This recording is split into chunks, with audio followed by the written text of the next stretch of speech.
Mother's Day, it's one of those sermons I preach and I feel so inadequate. It's pretty obvious I'm not a mother, but I come up here and I talk about mothers.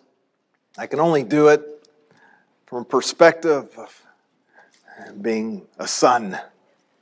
Mothers, I would imagine if mothers preach on Mother's Day, the sermon would come from an entirely different point of view, from actual experience.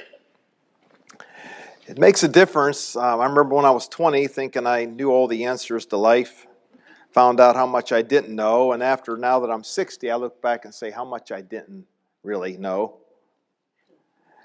Experience gives you a different perception on life, different outlook. I did come across this interesting thing. I thought it was humorous. I'm sure you mothers could really understand this. There's an illustration of a mother's typical day. You preheat the oven, but first check for rubber balls or Batman figurines that might be lurking inside the oven. You clear the counter of Legos and Hot Wheel cars. You grease the pan. You crack the walnuts. You measure the flour. You remove Johnny's hand from the flour. You remeasure the flour. You crack more walnuts to replace those Johnny ate. You sift the flour, baking powder, and the salt. You get broom and dustpan. You sweep up pieces of bowl Johnny knocked on the floor. You find a second bowl. You answer the doorbell. You return to the kitchen. You remove Johnny's hand from the bowl. You wash Johnny. You answer telephone, return, and you remove half an inch of salt from the freshly greased baking pan. You call for Johnny. You look for Johnny. You finally give up the search. You grease another pan. You answer another phone. You return to the kitchen. You find Johnny. You remove Johnny's hands from another bowl. You remove the layer of walnut shells from the grease pan. You sternly turn to Johnny, who knocks off the second bowl off the counter while running away from you. You wash the kitchen floor and counter and dishes and walls. And the final scene, you call the bakery, you place your order, and take 2 Tylenol and lie down. Perhaps this is something that only mothers can relate to. I think that's a little stretchy, but I understand where they're coming from. I do know I had the pleasure of having a stay-at-home mom, and it was a blessing, and also Twala, for the vast majority of us raising our children, she was able to stay home. And I remember I'd come home from work, and Twala just wanted me to take the kids. They're yours now. She'd have a day just like Johnny here. I would imagine you could replace that name with a girl's name too. I'm not going to pick on the boys, but kids can take you to your nth degree. And mothers experience that. And fathers do to some extent, but I've noticed there's a difference between the way mothers and fathers relate to their children. There's something endearing to this day, even when my now 30-some-year-old boys come over to the house to visit me and Twala. They pick on her differently than they pick on me. And me and my brother pick on mom too. We haven't done it as much lately. But there's an endearing quality about that relationship you have with your mom. As we look at this story, it's a lot of people go to the Proverbs. They talk about the Proverbs woman. And I try to look for figures in Scripture that would, fit the category of a godly mom, something we can learn from. I turn today to the book of Exodus, chapter 2, maybe a woman you never even thought of, but we're going to look at the book of Exodus today, chapter 2, starting at verse 1 and go through verse 10. Exodus chapter 2, starting at verse 1. It says, "About this time a man and woman from the tribe of Levi got married. The woman became pregnant, gave birth to a son, and she saw that he was a special baby and kept him hidden for 3 months. But when she could no longer hide him, she got a basket made of papyrus reeds and waterproofed it with tar and pitch. And she put the baby in the basket and laid it among the reeds along the bank of the Nile River. And the baby's sister then stood at a distance watching to see what would happen to him. And soon Pharaoh's daughter came down to bathe in the river, and her attendants walked along the river bank. And when the princess saw the basket among the reeds, she sent her maid to get it for her. And when the princess opened it, she saw the baby. The little boy was crying, and she felt sorry for him. "This must be one of the Hebrew children," she said. Then the baby's sister approached the princess. "Should I go and find one of the Hebrew women to nurse the baby for you?" she asked. "Yes, do," the princess replied. So the girl went and called the baby's mother. "Take this baby and nurse him for me," the princess told the baby's mother. "I will pay you for your help." So the woman took her baby home and nursed him. Later, when the boy was older, his mother brought him back to Pharaoh's daughter, who adopted him as her own son. The princess' name was Moses, for she explained, "I lifted him out of the water." May God add his blessing to the reading of his word this morning. It's an interesting story. We wonder, why in the world was this baby put in a container that was waterproof in a pool of water, I guess, in a lake, river, whatever you want to call it? Why would they do that? I'm going to give you some background information to make the story come alive for you. The Israelites, when they went to Egypt, they went there because of a famine. And there was a man by the name of Joseph that was second in command in Egypt. He was one of, Jacob's sons that was sold. It was interesting, sold into slavery by his own brothers. And he went ahead and the whole family basically thought he was dead, but the Lord allowed him to flourish in Egypt. And so he became second command of this country, even though he started his existence in Egypt as a slave. So things got really bad in the famine, and there were 70 people that left Egypt, or left their homeland and went to Egypt. And so the Israelites went from a favored status under Joseph, because everybody loved Joseph when he was there. But the Israelites went from a favored status under Joseph to being slaves under the current Pharaoh. Because when Joseph died, the Pharaoh to come did not look highly upon the Israelites like Joseph did, because Joseph himself was a what? Israelite. He was looking out for his kin. So they started out as 70 people. You can see this in Genesis 46:27. You can even go to Exodus 1, verse 5 and see that there were 70 who left. So they started out just with only 70 people moving to Egypt. But in Numbers chapter 1, verse 46, they increased to 603,000 men. Most scholars believe that when Moses took the Israelites out of Egypt, there were around 2 million Jews. 70 to 2 million. Now that's some population control there. So to curtail this phenomenal growth, because they were taking over the country over there, these people were enslaved, put under the leadership of a Pharaoh that did not like these Israelites.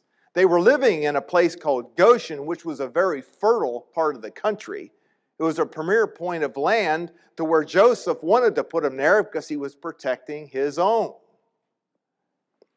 Pharaoh didn't like all this population that was happening over there with the Israelites, and so he had to do something about it. So here's what the Pharaoh did. He issued a decree that all Hebrew baby boys that were born be thrown into the Nile River. We can see this in Exodus chapter 1, verses 15 through 22. It says right there, it says, the king of Egypt gave this order to the Hebrew midwives. When you help the Hebrew women as they give birth, watch as they deliver. If the baby is a boy, kill him. If he's a girl, let her live. But the midwives that were delivering these babies, they didn't have the heart to do this. And they blamed it on the Israelite women. They says, oh, they give birth so quick. By the time we get there, the babies are born and they put them somewhere and we don't have a chance to throw them in the river. They could not follow through on this command. So during this time, there were two people that happened to have a child. This mother that we're talking about here, her name is Jochebed. And Jochebed was married to a man by the name of Amram. If you want to see his name, I think it's found in Exodus chapter 6:20, I think.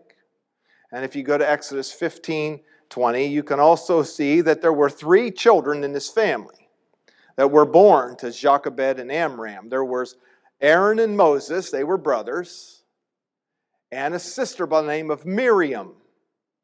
Now the person we're talking about today, little Moses, was in this basket. And he should have been killed by the Egyptian midwives. But the princess came down. We don't know her name. Her name is, she's nameless. She comes down and finds this baby boy in this basket of reeds that was floating in the water. And it was amazing because God's sovereignty and watch care over his people is amazing. Because the exact time she come down, there was a lady by the name of Miriam watching. And Miriam was Moses' sister. And it just always puzzled me how we think this is all circumstance or happenstance and coincidence. This is God's favor. So then Miriam, the princess didn't know about Miriam's relationship. She didn't even know this little boy that she was saving. She felt sorry for this boy. And then Miriam approached her and said, do you want me to go find one of the Hebrew mothers around here that could nurse this baby? Well, by all rights, the princess should have drowned that baby. That's what they were told to do. But she had compassion on him. And Miriam said, I got just the person. So she took Moses back to his birth mother, Jochebed, and the mother got to nurse her own baby under the guise of she was just a nursemaid. It was interesting how all this works. There's none of it coincidence. This was designed of God. So we see some character qualities about Jochebed here. First of all, she valued life. She valued life. I've heard a lot of people say, I don't know if I'd want to have children nowadays. How many people have ever remember saying that? I remember saying that before I had children. Do I really want to have children in the world in which we live? I'm glad my mother chose to have children. Aren't you? But when we think about this, what kind of a time was this to have children? Think about this. You have a decree from the country in which you live that if you have a baby boy, that baby boy is going to be drowned in the Nile. How would that make you feel? This isn't a foreign thing either. Back in the 70s, in China, you were allowed to have one child. In the late 70s, you were allowed to have one child. That's it. In 2016, they allowed it to go up to 2 children.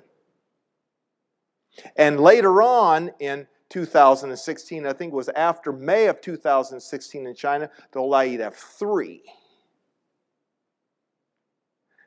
Because they found out, according to the census, the population was declining so bad, they had to reproduce a little better and allow more children in homes.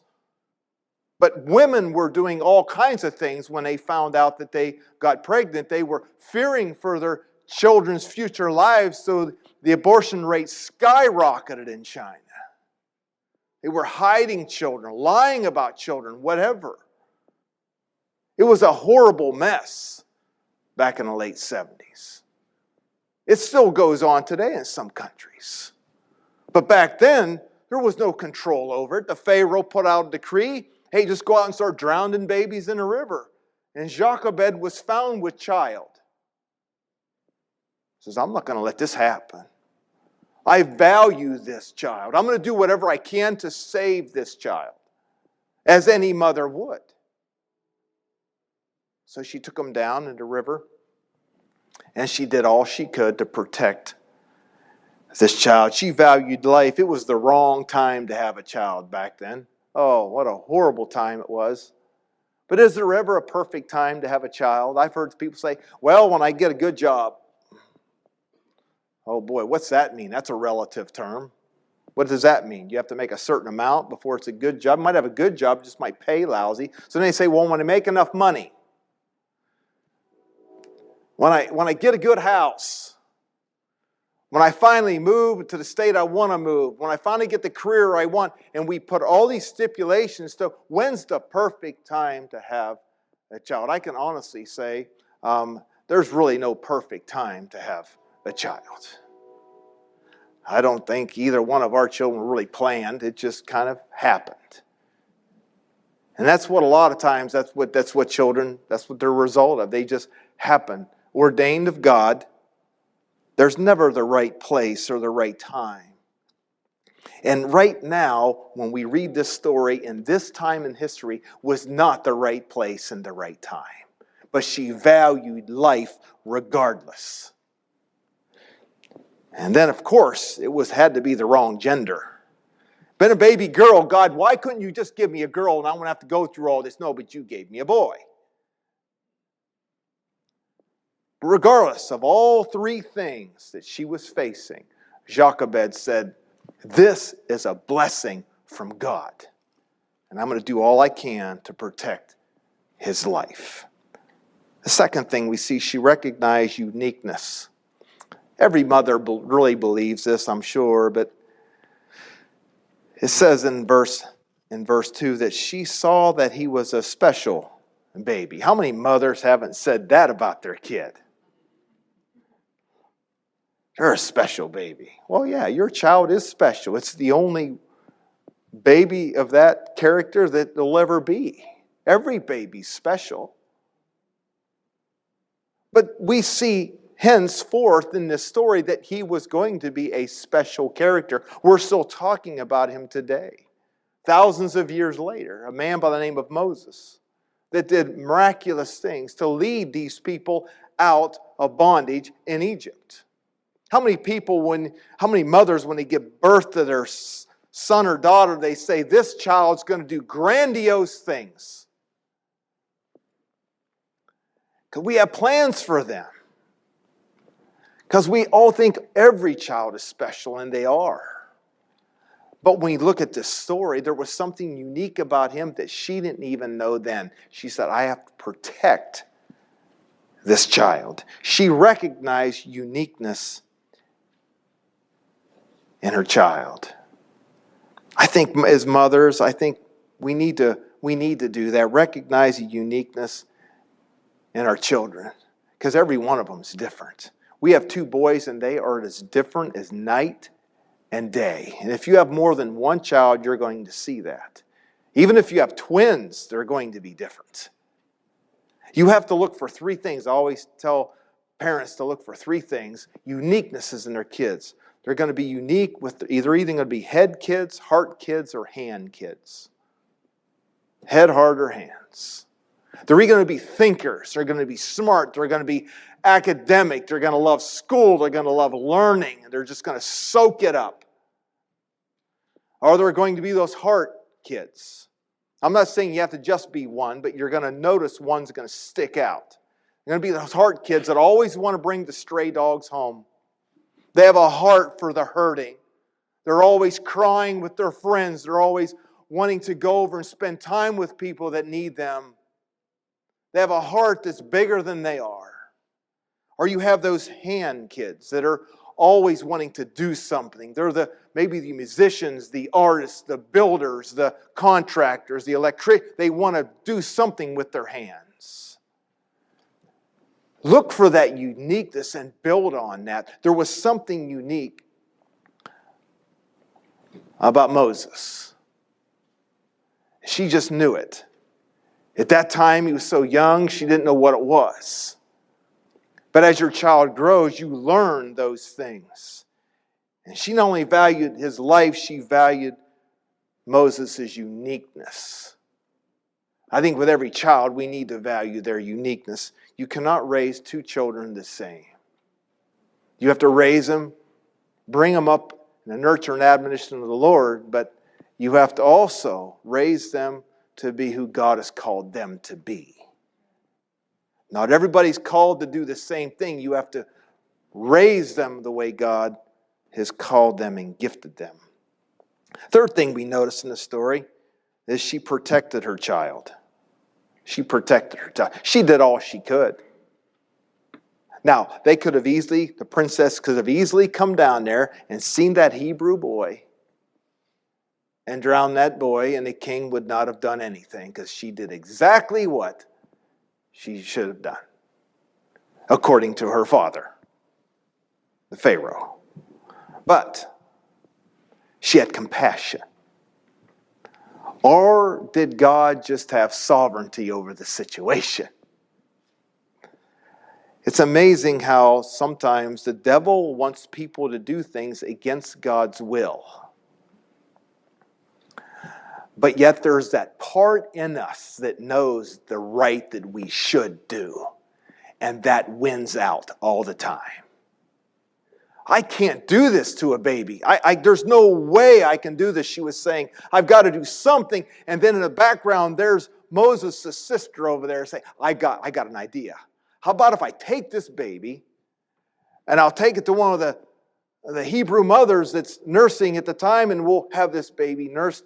And it happened to be Jochebed, Moses' mother. What an act of God. She protected her child. And mothers still do that today. Mothers always want to know, where are you going? Who you going to be with? What you going to be doing? And children always give the old look and kind of want to say, some of them don't say it, but some of them do. It's none of your business. And then a mother will sternly respond, oh, yes, it is. Or else if you go back a couple of generations further, it'll say, I brought you into this world, I can take you out, you know.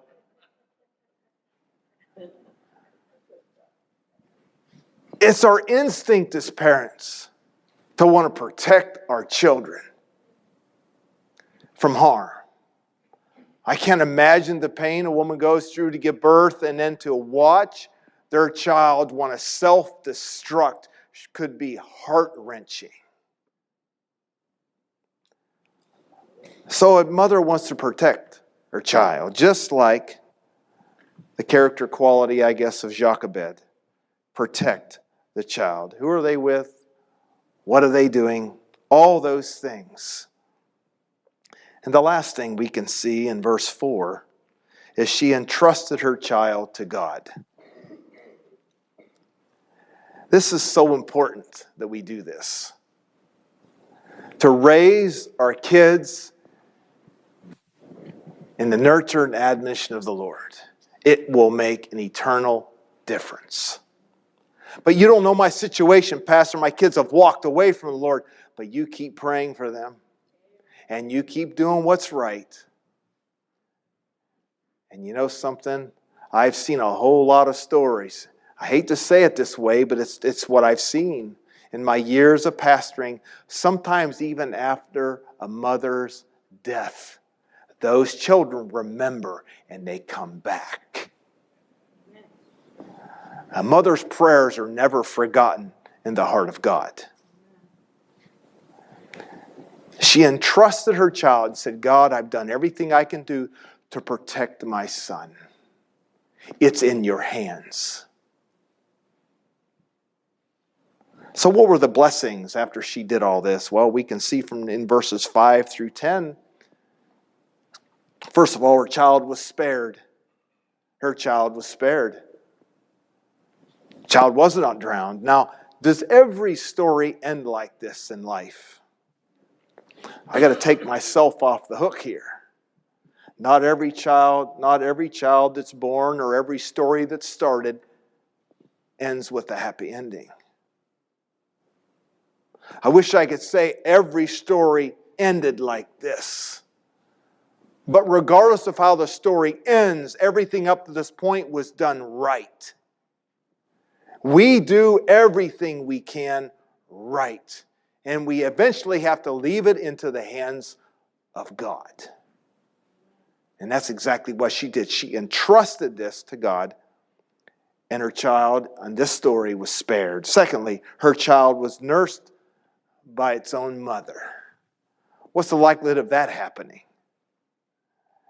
Because all of this was God was watching. Her child was well taken care of.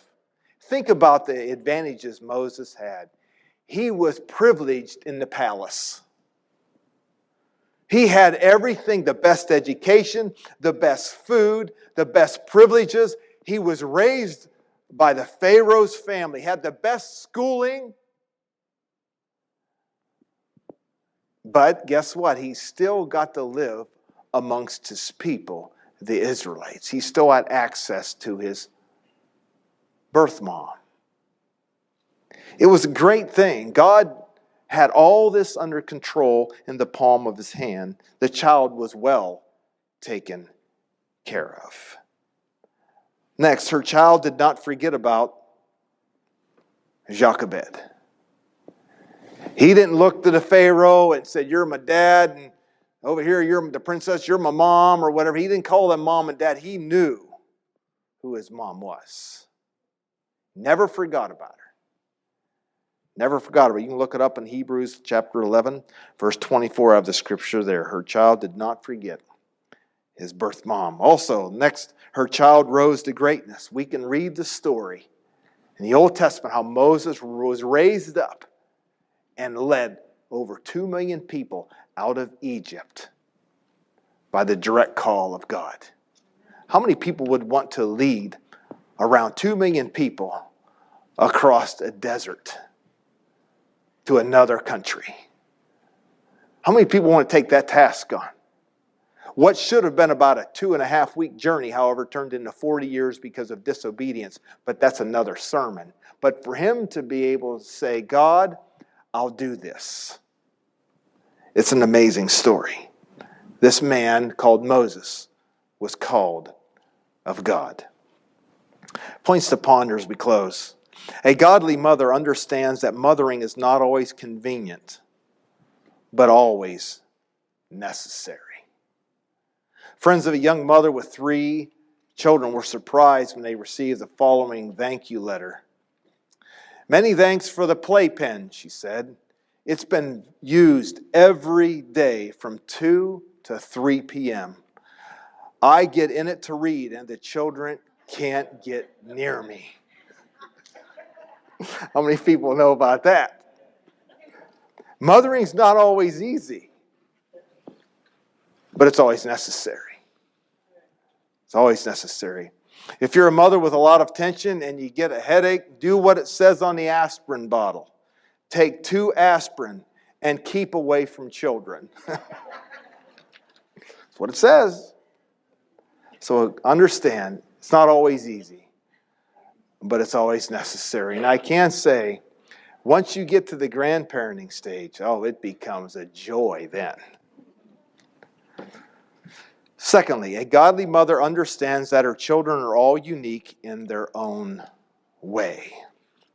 You have to understand that every child is unique. You got to be very careful that you don't take the child that's the easy one to raise and favor that child over the one that's hard to raise. It's easy to do that. Because let me tell you, when kids get older, they figure that out. And they say, "Well, that's always been your pet. That's always been your favorite." They figure this out after a while. They become resentful. Every child's unique. Some are going to be rambunctious and you never think they hear anything you say. And other kids are very compliant and they'll do everything you tell them. You raise them both correctly. You don't favor one over the other. We see that in Scripture during Jacob. And when you read the story of Jacob, and it's amazing that one parent favored one, and one child was favored by the other parent. And you had Jacob and Esau. You had a problem there. Isaac and Rebekah had sons, Jacob and Esau, and Isaac favored Esau. But when you look at the other one, the mom favored Jacob, and there was rebellion there. You got to watch that. A godly mother understands that her children are all unique in their own way. After dinner one Mother's Day, a mother was washing the dishes when her teenage daughter walked into the kitchen. Horrified to see her mother at the sink, she exclaimed, "Oh, Mother, you shouldn't have to do dishes on Mother's Day."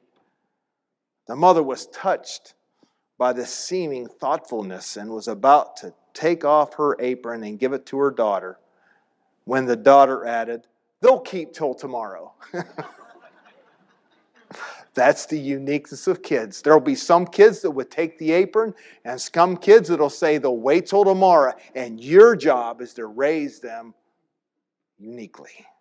Thirdly, a godly mother understands that her child is a gift to be enjoyed, not a burden to be endured.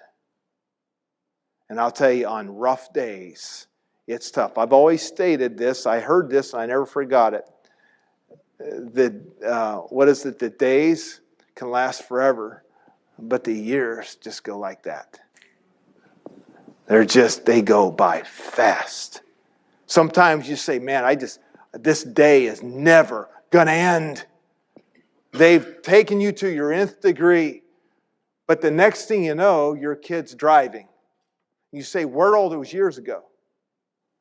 But those long days and nights when they're younger can last for an eternity.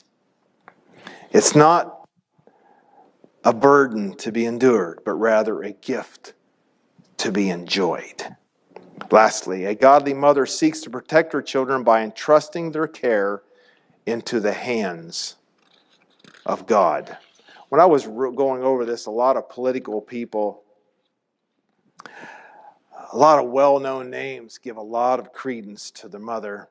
George Patton, for instance, for those of you that know George Patton, he was a general in the United States military. It says, a young, awkward boy grew up in Southern California plagued by a learning disability that in later years would be called dyslexia.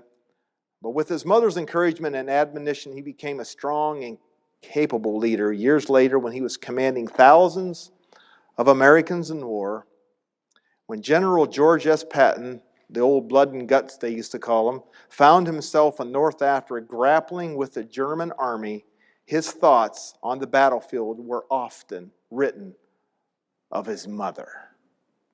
It's amazing. Lincoln, I already quoted one thing about Lincoln. Another thing he said about his mother, all I am or hope to be, I owe to my angel mother.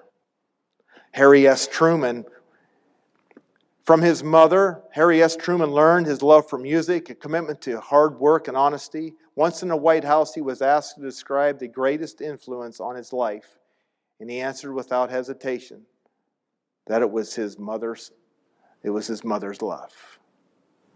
Mother's love. And then you have Roosevelt, another person you can talk about.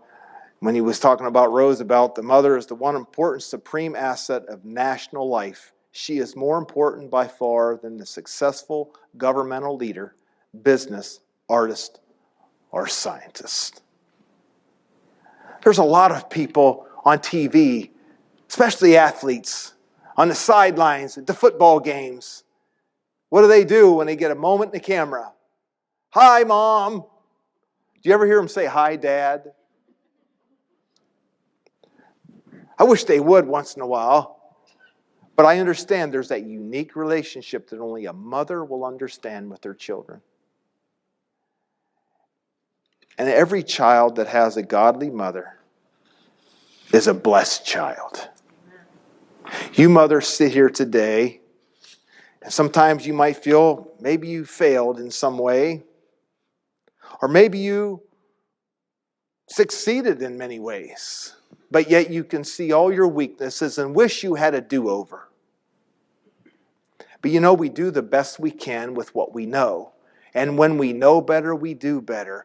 And guess what? If you didn't do so good with your own children, guess what? God has blessed you that you're here today. And maybe there's grandkids coming along, and that's called your redo. You can spoil them and do everything you wish you had done with your kids, and then you can send them home with their parents and mentor them to do better than you did. But either way, God has blessed you with a gift. And we are here today to celebrate, all of us, the gift that a mother gives us. Not only the gift of life, but the gift of love. So I say happy Mother's Day to all you women. You are well loved, and you deserve a lot of reward for what you do for each and every one of your children.